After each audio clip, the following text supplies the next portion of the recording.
ॐ भूर्भुवः स्वः तत्सवितुर्वरेण्यं भर्गो देवस्य धीमहि धियो यो नः प्रचोदयात्।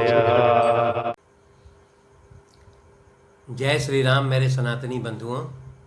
आइए इस सनातन रूपी वृक्ष के जड़ों को सिंचित करें और इस वृक्ष को पुष्पित और पल्लवित करें और इसे इतना विराट बना दें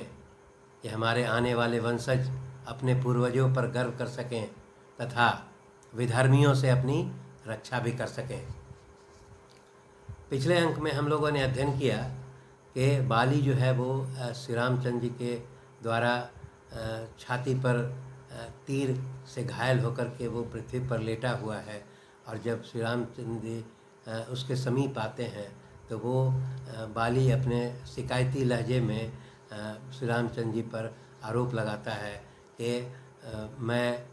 तो अपने भाई बाली के साथ युद्ध कर रहा था, मैंने आपका कोई अपराध तो नहीं किया, ना आपके राज्य में कोई उपद्रव किया है, और फिर भी आपने मुझे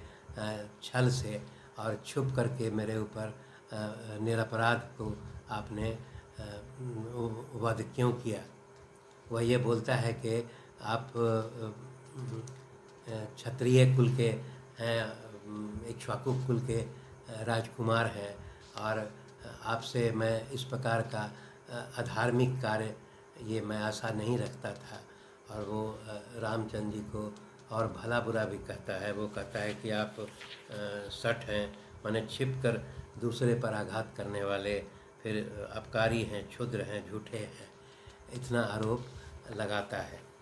और उसके बाद वो फिर वो बोलता है कि अगर आप ये कहते मुझसे तो मैं सीता को जो रावण हर करके ले गया है उसे मैं पकड़ करके आपके पास ले आता। और इसके पश्चात वो ये बोलता है कि मेरे बाद सुग्रीव का राज्याभिषेक हो जाएगा, ये तो उचित है, परंतु आपके द्वारा मेरा अधार्मिक तरीके से वध किया गया है, यह उचित नहीं है। इस पर श्री रामचंद्र जी बोलते हैं कि सनातन धर्म में जो है वो अपनी पुत्री, बहन और छोटे भाई की पत्नी के साथ सहवास जो है वो अनैतिक कार्य है, अधार्मिक कार्य है, और तुमने जो है अपने छोटे भाई की पत्नी के साथ सहवास किया है जो सनातन धर्म के विरुद्ध है। और मैं इक्ष्वाकु वंशीय राजा भरत का प्रतिनिधि हूँ और मुझे ये अधिकार है कि इस राज्य में जो भी अपराध करता है उसको मैं दंड दूँ, और मैं धर्म से बंधा हुआ हूँ, और इसलिए तुम्हारा जो वध हुआ है वो धार्मिक आधार पर हुआ है। इस पर बाली जो है वो फिर समझ जाता है और फिर श्री राम से क्षमा भी मांगता है और वो कहता है कि मेरे बाद जो है वो मेरे पुत्र अंगद और मेरी पत्नी तारा का वो ध्यान रखेंगे, उसकी सुरक्षा का ख्याल रखेंगे। और इस अंक में हम लोग किष्किंधा कांड के 19वें, 20वें, 21वें, 22वें और 23वें सर्ग के बारे में अध्ययन करेंगे। जब बाली की पत्नी तारा को ये जानकारी मिलती है कि उसके पति जो है वो श्री रामचंद्र जी के द्वारा वान से उनको आघात करके और वो मृत्युशैया पर पड़े हुए हैं, तो वो विलाप करते हुए युद्ध भूमि पर पहुंचती है।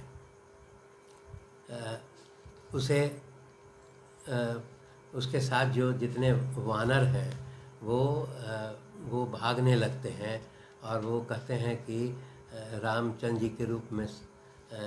यमराज जो है वो आ गए हैं, इसलिए हम लोग भागते हैं। वो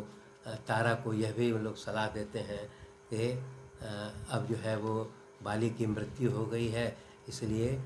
तुम जो है अंगद का राज्याभिषेक करके और इस राज्य की सामग्री बन जाओ। परंतु तारा कहती है कि जब मैं जान रही हूँ कि मेरे पति की हत्या हो गई है, उसका वध हो गया है, तो अब ये पुत्र या राज्य मेरे किसी काम का नहीं है और मैं अपने पति के पास ही जाऊंगी। और फिर वो दौड़ती हुई पति के समीप पहुंचती है और फिर उसके शरीर से, घायल शरीर से लिपट करके विलाप करने लगती है। और फिर वो अपने पति से शिकायत के लहजे में कहती है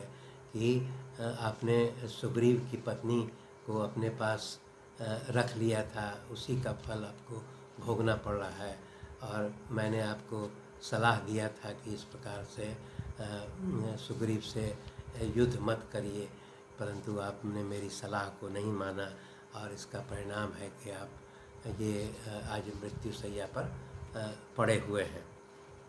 इसके पश्चात वो श्री रामचंद्र जी को भी कहती है कि आपने छल से और अधार्मिक तरीके से मेरे पति का वध किया है और ये आपके द्वारा किया गया कर्म जो अनैतिक है। और उसके पश्चात वो फिर सुग्रीव से भी कहती है कि तुम्हारा मनोरथ आज पूर्ण हो गया है, अब तुम इस राज्य का वो राज्य संभालो और अपनी पत्नी को भी प्राप्त कर लो। इसके पश्चात वो बाली से क्षमा भी मांगती है कि अगर मेरे द्वारा कोई अपराध हुआ है तो मुझे क्षमा कर देंगे। जब तारा को इतना विलाप करते हुए हनुमान देखते हैं, तब फिर वो तारा के समीप आकर के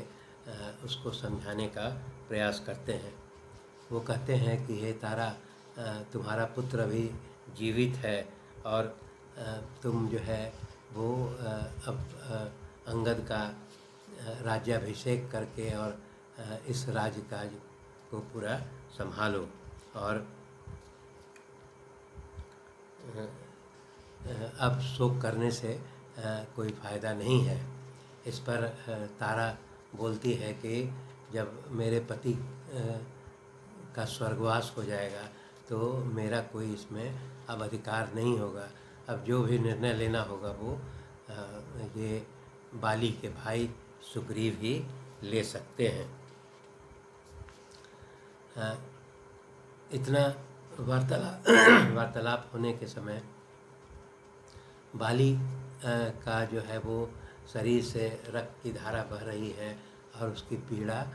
बढ़ती जा रही है। तो अंत में जो है बाली जो है वो सुग्रीव से पश्चाताप के रूप में वो कहता है कि हे सुग्रीव, पूर्व जन्म में मेरे द्वारा कोई ज़रूर अवश्य पाप हुआ होगा, इसके कारण मेरी मति भ्रष्ट हो गई थी और मैंने अपने छोटे भाई से वैर मोल लिया और इसके कारण मैं आज इस गति में हो रहा हूँ। वो सुग्रीव से बोलता है कि मैं तो अब यमलोक जा रहा हूँ और ये आज ही मैं सारा अपना राज्य और संपत्ति ये सब त्याग कर रहा हूँ और तुम इसको प्राप्त कर लो। इसके पश्चात वो बाली जो है वो सुग्रीव से अनुरोध करता है कि मेरा बेटा जो है अंगद वो काफ़ी वीर है और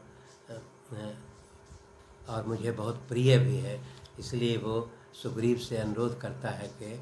तुम मेरे पुत्र का ख्याल रखना। और वह यह भी बोलता है कि अंगद जो है वो इतना माने वीर है कि वो तुम्हें राक्षसों के वध में तुम्हारा बहुत मदद कर सकता है। उसके पश्चात बाली यह भी बोलता है सुग्रीव से कि मेरी पत्नी सुसेन की पुत्री तारा जो है वो भी बहुत बुद्धिमती है और वो हमेशा अच्छा सलाह देती है और इसलिए तुम उसको सम्मान से रखना और वो उसके सलाह को मानना। इसके पश्चात वो सुग्रीव से कहता है कि मेरे गले में एक स्वर्ण माला पड़ी हुई है जो मुझे इंद्र से प्राप्त हुई थी। वो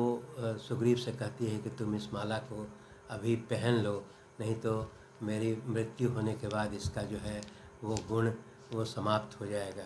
और इसीलिए अभी इसे पहन लो। सुग्रीव जब देखते हैं कि मेरा भाई बाली जो है वो पश्चाताप कर रहा है, तो उसका सारा द्वेष जो है अपने भाई के प्रति था वो समाप्त हो जाता है, और वो भी पश्चाताप करता है। और उसके पश्चात वो बाली से वो सप्रेम जो है वो स्वर्णमाला ले लेता है और वो पहन लेता है। इसके पश्चात बाली जो है वो सुग्रीव से यह भी अनुरोध करता है कि तुम मेरे पुत्र अंगद की रक्षा करना, और अपने पुत्र अंगद से भी कहता है कि अब सुग्रीव ही तुम्हारे पिता समान है और तुम उनकी आज्ञा से ही अब काम करना। इनका जो भी मित्र होगा उसी से मित्रता रखना, और जो दुश्मन होगा उससे दुश्मनी रखना। और इतना कह करके वो जो है प्राण त्याग देता है। इसके पश्चात तारा जो है वो जो है विलाप करने लगती है और वो कहती है कि किसी पिता को जो है वो अपनी पुत्री का विवाह किसी वीर पुरुष से नहीं करना चाहिए, और वो बताती है कि मेरी स्थिति वही है कि एक वीर पुरुष की विधवा के रूप में मैं अब जीवन व्यतीत करूंगी। मेरे जीवन में जो है कितना भी धन संपदा और राज्य है और पुत्र है, परंतु मैं विधवा ही कहलाई जाऊंगी। और उसके बाद वो बोलती है कि विलाप करने में ये बोलती है कि बाली के शरीर में जो छाती में जो तीर चुभा हुआ है उसके कारण मैं उससे पूरा अपना आलिंगन भी नहीं कर पा रही हूँ। और इसके बाद नील जो है वो बाली के शरीर से वो तीर को निकाल देता है, और तीर को निकालने के पश्चात बाली के शरीर से रक्त की धारा बहने लगती है और उसका शरीर जो है वो निढाल होकर के गिर जाता है। इस अंक में इतना ही। धन्यवाद।